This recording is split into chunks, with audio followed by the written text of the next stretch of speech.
న్యాయ పోరాటం చేయాలనే ఉద్దేశంతో ఈ కార్యక్రమాలన్నీ కూడా మా లీగల్ సెల్ సుధాకర్ రెడ్డి గారు, సుదర్శన్ రెడ్డి గారు వాళ్ళ యొక్క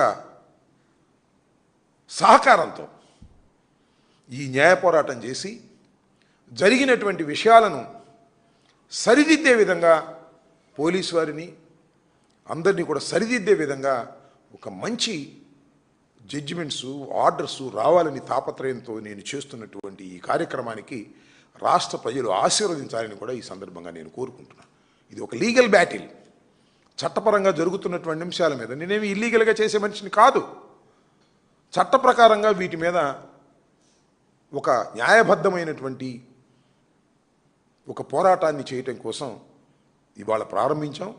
ఇంకా సందర్భాలు వచ్చినప్పుడు కూడా వాటన్నిటినీ మీ ద్వారా రాష్ట్ర ప్రజానీకానికి, మీడియాకి, న్యాయ నిపుణులకి, న్యాయం మీద గౌరవం ఉన్న వారికి, రాష్ట్ర ప్రజానీకానికి తెలియపరిచేటటువంటి కార్యక్రమం చేస్తానని ఈ సందర్భంగా నేను చెప్పదలుచుకున్నాను.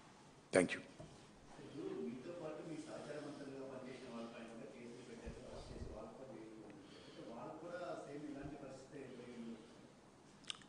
అంటే రమేష్, ఇప్పుడు it is a peculiar case. సరే, అవి దౌర్జన్యానికి సంబంధించినవే, but it is a peculiar case. ఎందుకు పెక్యులియర్ కేసు అంటే నాకు జరిగింది కాబట్టి పెక్యులియర్ కేసు అని అనడం. దాడి స్వభావం. రమేష్ ఇంటి మీద కూడా దాడి చేశారు. అంతకుముందు చాలా వాటి మీద దాడి జరిగింది. What is the nature of the attack? మీరందరూ చూశారు కదా. నేను అప్పుడే 4:20కి ప్రెస్ మీట్ పెట్టా. నా ప్రెస్ మీట్ అవగానే 5ంటికి స్టార్ట్ అయింది. ఆల్ కెమెరాస్, అన్ని మీడియా ఛానల్స్ అక్కడే ఉన్నాయి. అన్ని మీడియా ఛానల్స్ నా ప్రెస్ మీట్ అవ్వగానే జరిగినటువంటి దాడి ఇమీడియట్గా అన్నీ అక్కడే ఉన్నాయి. అన్ని లైవ్లు చూపిస్తున్నాయి. 5ంటికి ప్రారంభమైన దాడి ఎప్పుడు ముగిసిందయ్యా? 12:20కి ముగిసింది. ఏం చేస్తున్నారు పోలీసులు? What they are doing? ఏం చేస్తున్నారు పోలీసులు? ఇది కదా ఇష్యూ. 5ంటికి ప్రారంభమైన దాడి 5:15కో, 5:20కో, 5:30కో వెళ్ళిపోతే that is a different matter. 7 hours 25 minutes నా ఇంటి మీద దాడి కొనసాగుతాను ఉంది. పోలీసులు చూస్తూనే ఉన్నారు. అంటే police colluded with the Telugu Desam. ఇంక సమాజంలో ఇంకేం భద్రత ఉంటుంది చెప్పండి? పోలీసులే కొల్యూడైపోతే ఇంకేం భద్రత ఉంటుంది? అది ఇక్కడ ఇష్యూ. ఏదో టక్కన వచ్చి అటాక్ చేసి కొట్టి తన్ని పారిపోయారు అనుకో, that is a different matter. 7 hours నిలబడి కరాళ నృత్యం చేశారే, ఇది తగునా? It is not the insult of the police.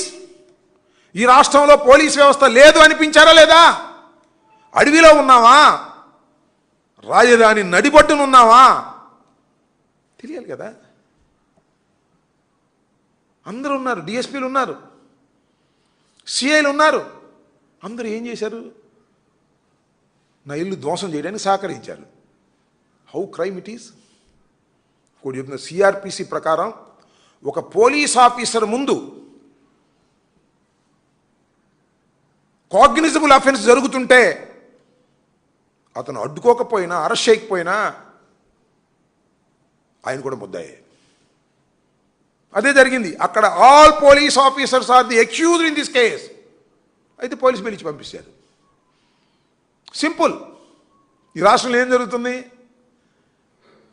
YSR Congress party వాళ్ళు చిన్న నేరం చేస్తే పెద్ద సెక్షన్లు వేసి రాజమండ్రి జైలుకో, నెల్లూరు జైలుకో, విజయవాడ జైలుకో, గుంటూరు జైలుకో పంపించి నెలల తరబడి అక్కడ ఎట్టు పెడతారు.